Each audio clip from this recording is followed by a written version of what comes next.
What is up, everybody? Josh here again, and today we have an Icarus Week 41 update.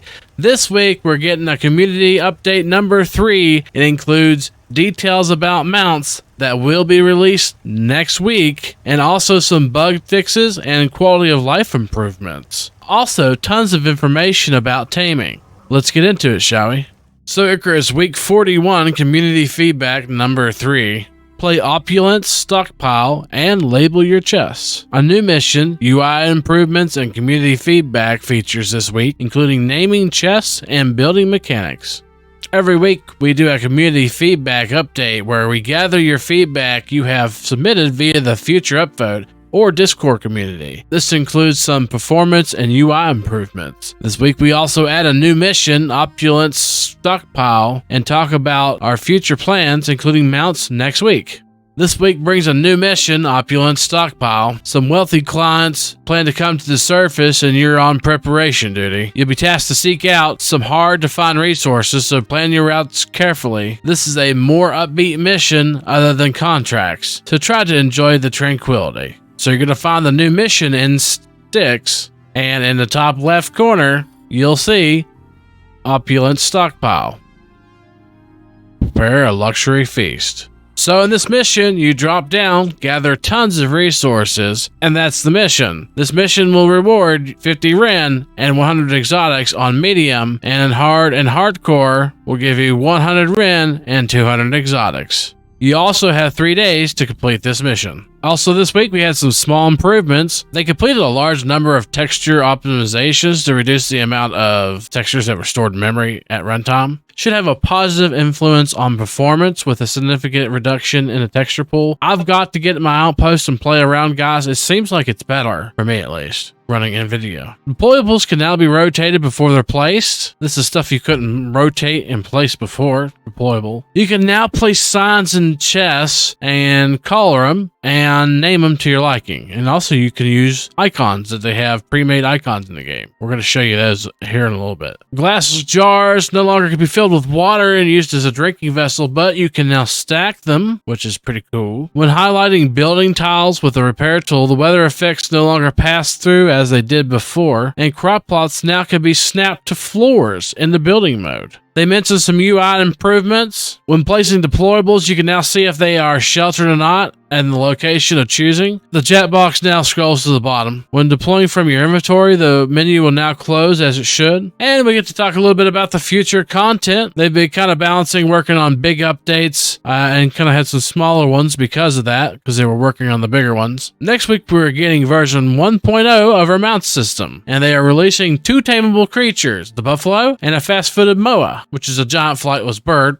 kind of like a ostrich type deal. You'll be required to find the juvenile version of either of these 2 creatures and kill the rest of their family, their pack, and any predators before leading them back to a safe location. To tame them, you'll need to nurture them with food, shelter, and warmth for a small period of time before they are ready to be used as a mount. Then you craft the saddle and other necessary items, then test out your new ride. The saddle also acts as a storage unit as you can venture across the map. Be wary, as your new furry friend could become dinner for one of Icarus's more violent foes. More details next week. We're also in the closing stages of testing and many gameplay effects, data decentralization, and dedicated servers to make sure all the save files changes are working as intended. They did mention something about forms of persistence, which they hear and actively discuss. The dedicated servers will allow us to shake up new ways of playing, such as more outpost features and open world exploration. And they show you a little photo of a prospector on a buffalo. I was on the Icarus Discord and I was kind of curious about buffaloes and how fast they would be as far as mounts go, with people who usually move at a 500 plus movement speed on foot. And it was stated that speed-wise, that people who have maxed out any movement speed talents probably won't notice a difference with mounts, which is fair because the point is not to speed up the unrealistic proportions, but it will be quicker for others. So what does that mean? That means if you run a super fast build as far as your run speed goes and whatnot, you will actually not notice a difference between how fast you run and the mount. And once again, we got the changelog for this week. We're going to go over the most important things and kind of give you a visual representation or show you guys some of the items and changes in the game. First, underneath the new content, of course, we went over the new opulence mission. Now, they do have a new sign variant that can be placed on walls and deployables. It's a sign text that you can now switch between several font colors, and small words will scale up to fit available space. Let me show you guys how to do this. It's not apparent when you first try, but I'll show you guys how to do this. So guys, to put signs on your boxes, kind of like so, we're going to show you how to do that. First thing you're going to have to do is have a carpentry bench. At the carpentry bench, you're going to go down to small wood sign and make you one or two. Then you're going to come over to your boxes that you want to add a sign to. You're going to select your sign and you're going to hold R and go to wall sign. The floor sign now can turn into a wall sign with the R menu. Take that one and put it wherever you want to. I'm probably going to just center this one kind of behind this one, just because this is the way I did my boxes. So what you're going to do is hit E and interact with it after you place it. And this is the option right here. You have to enter text. You can enter whatever text you want and choose different colors. There's a few options there to choose from. Just kind of typed in LNS and kind of show you guys what it looks like. Looks like about 38 characters can be on the sign. And if you right click here, I'll give you a Windows looking, yeah, interesting, where you could copy, paste, etc. You also have the icon section, and this literally has every single icon it looks like in the game. You're going to see it. There's a few things we're going to kind of show you guys. Probably at least a few hundred icons here, maybe less. I haven't actually counted or tried to. You can move the bar like this a little bit faster to move between, and they're not sorted. It's a complete nightmare, guys. You can do that, or you can use your scroll mouse wheel like this, and if you scroll up it goes right, if you scroll down it goes left. So, and it'll scroll through and you can look through. There's some icons in here that's pretty neat. There's the icon for the chainsaw. As you can see here, I'll magnify it. We have a red hatchet, a red pickaxe, and a red knife. We have whatever this is. Looks like some kind of white container. We have an icon for whatever this is. The raccoon icons in the game. Remember the raccoon? Looks like an elephant carcass. And every single time, you guys, you have to go back through here if you want to do another icon. You have to go back through here and scroll through this. I really hope this is changed later, because right now it's pretty bad. This was apparently rushed. Maybe some sorting would be nice. That's for sure. Looks like we might have some red bows. Wait, what is this? Looks like a cot of some sort. It's a cot. It's a cot of some sort. Oh my gosh, I have to go all the way back. Only for you guys. The sad thing is I've actually already done this once today. Look at this pretty red hatchet. Looks like there might be some trophies I don't recognize. And then you also got whatever this is. Maybe a trough? This is kind of what the signs look like. And over in our fix section, looks like they fixed beam meshes. And looks like they might have fixed the fireplace chimney again. And fixed the ratio for prime meat drop chance. Deployables that support custom rotations can now be temporary sit down while colliding, so the player can orient them into a valve position before placing. Glass jars are now stackable. They can only be used by creating other food items. Remove the ability to fill up with water and drink from.